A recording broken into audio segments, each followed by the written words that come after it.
sudah hampir Iya. tapi saya akan benarkan lagi. Jadi kan pasien ini adalah SD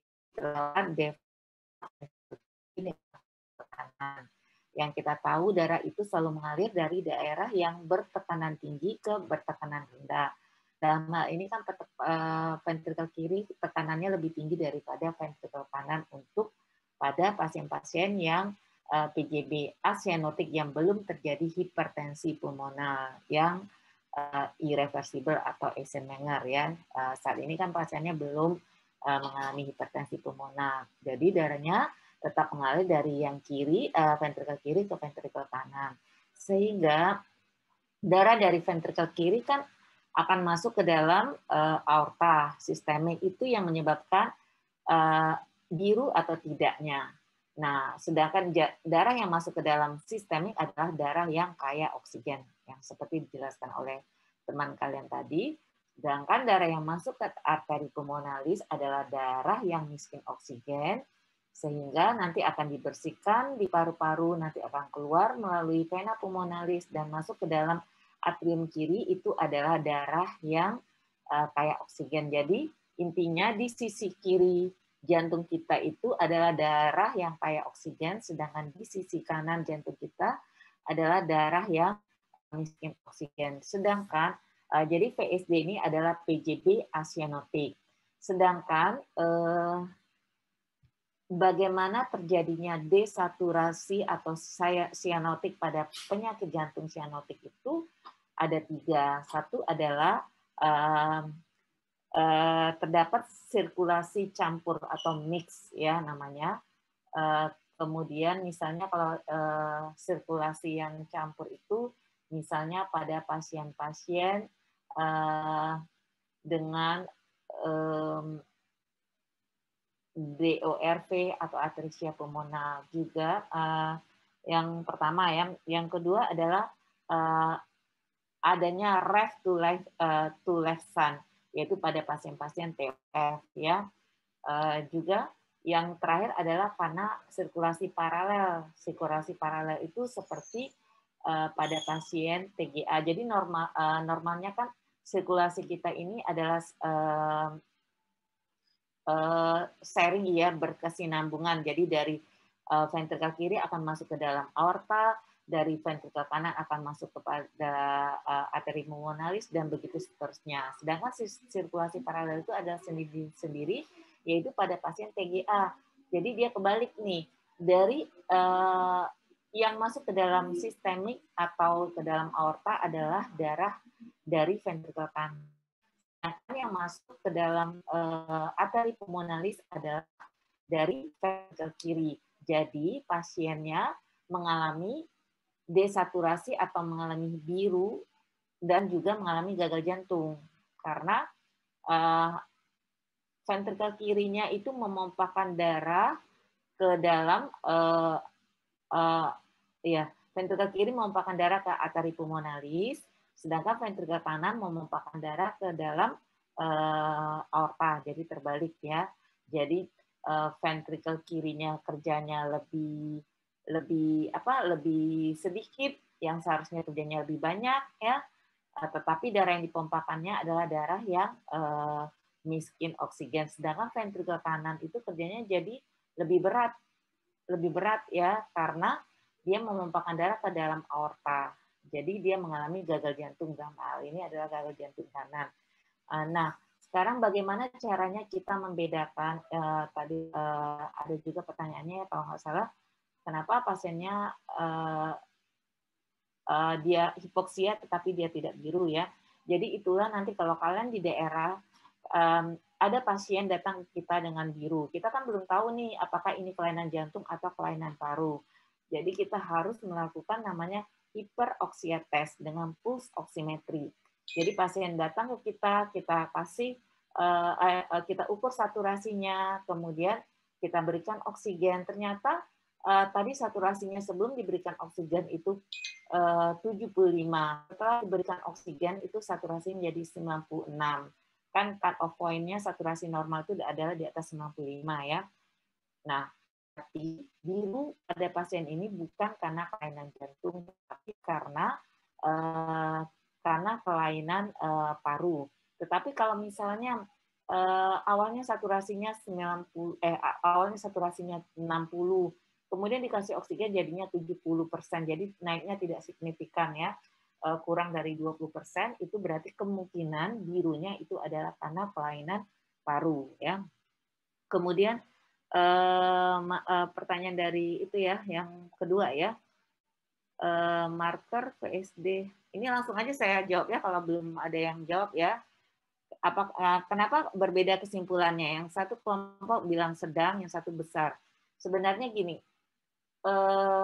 untuk VSD, kalau misalnya VSD kecil itu khasnya itu bisa kita bedakan, yaitu apabila terdapat bising, ya, bising yang jelas, tetapi pasiennya tidak mengalami gagal jantung. Jadi pasiennya tidak mengalami failure to thrive, tidak mengalami difficult problem, jadi pasiennya tidak mengalami CHF dan gizinya baik. Itu kemungkinan adalah VSD-nya kecil, itu kemungkinan ya, tapi kan pastinya tetap harus dilakukan konfirmasi diagnosis yaitu dengan ekokardiografi. Sedangkan untuk pasien VSD sedang atau besar, itu memang kita susah membedakannya. Karena sedang maupun besar dia mengalami gagal jantung. Dan pasti dia juga akan mengalami masalah ke gizinya, jadi gizinya kurang atau gizi buruk. Nah, untuk memastikan apakah dia besar dengan sedang, ya tetap melalui pemeriksaan ekokardiografi.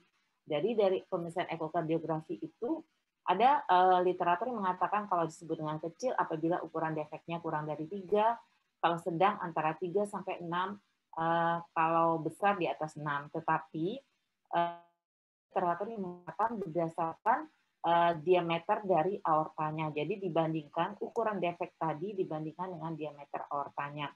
Kalau kurang dari 1/3 diameter aorta disebut dengan kecil, antara 1/3 sampai 2/3 disebut dengan sedang, lebih dari 2/3 disebut dengan besar. Ya. Kemudian kapan kita akan melakukan screening agar prognosisnya lebih baik ya, di tata laksana cepat. Sebenarnya kalau misalnya nanti kalian memberikan resusitasi pada bayi, orang tuanya bertanya, dok, kira-kira jantung anak saya bagus atau tidak? Kita jawab, untuk saat ini memang tidak ada,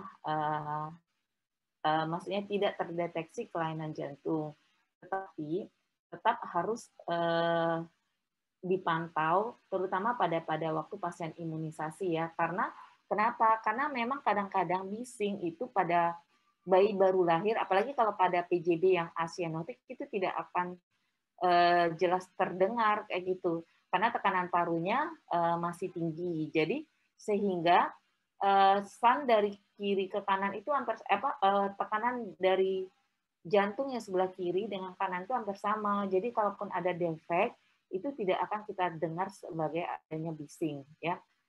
Kecuali kalau pada pasien PJB yang sianotik mungkin lebih jelas terlihat ya, pada setelah 24 jam pertama dia mungkin akan mengalami sianotik, terutama pada pasien PGA ya, atau dia mengalami gagal jantung pada minggu pertama pada pasien koartasio aorta. Jadi kalau pada pasien SD wajar kadang-kadang kita tidak mendengar bising karena tekanan parunya masih tinggi. Nah, tekanan paru itu estimasinya dia akan menurun pada minggu pertama atau bisa sampai 12 minggu.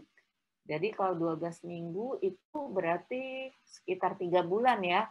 Berarti kalau di atas 3 bulan tidak kedengaran bising, berarti yang periksanya mungkin yang kurang paham ya, apa ada masalah dengan telinganya. Harusnya di atas 3 bulan itu sudah harus terdengar kalau memang ada bising. Jadi sebaiknya pasien disuruh datang lagi pada usia 3 bulan untuk benar-benar kita dengar ada bising atau tidak ya, biar kita cepat melakukan tata laksana ya. Tapi kalau PJB sianotik terutama PJB kritis itu akan terlihat pada minggu pertama ya. Nah, tata laksananya bagaimana? Ya, tata laksananya bisa dengan transkateter VSD closure atau operasi ya. Jadi sebenarnya semakin cepat dilakukan tindakan, semakin baik. Tetapi untuk melakukan tindakan pada bayi kecil itu, terutama untuk transkatheter VSD closure itu susah. Karena kita bayinya kecil, sedangkan alat yang kita gunakan besar, seatnya panjang. Jadi susah. Jadi kita sebaiknya melakukan pada berat badan di atas 10 kilo atau 8 kilo paling berani, ada yang berani ya. Tapi kalau seandainya nih tidak bisa dilakukan tindakan transkatheter VSD closure, ya berarti kita harus melakukan tindakan operasi.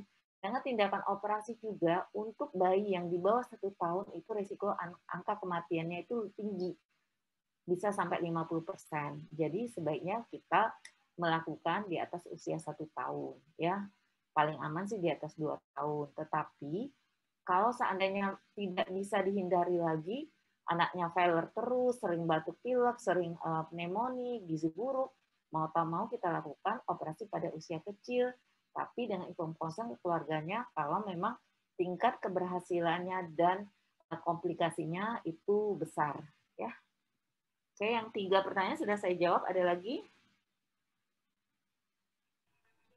Baik, terima kasih Dr. Denny. Bagi teman-teman dari kelompok dari B5 dan B7, jika masih ada yang ingin ditanyakan, boleh langsung unmute. Ya.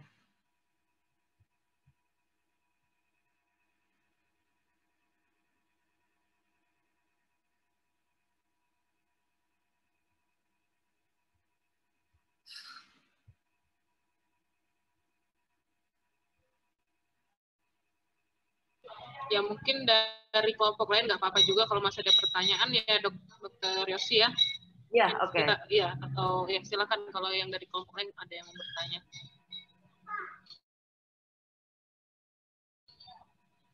Kita punya waktu sampai jam berapa, Dr. Yosi? Saya kayaknya sudah mau pergi ya, Dr. Medina, langsung ini ya. Ya. Oh iya ya, sedikit lagi ya.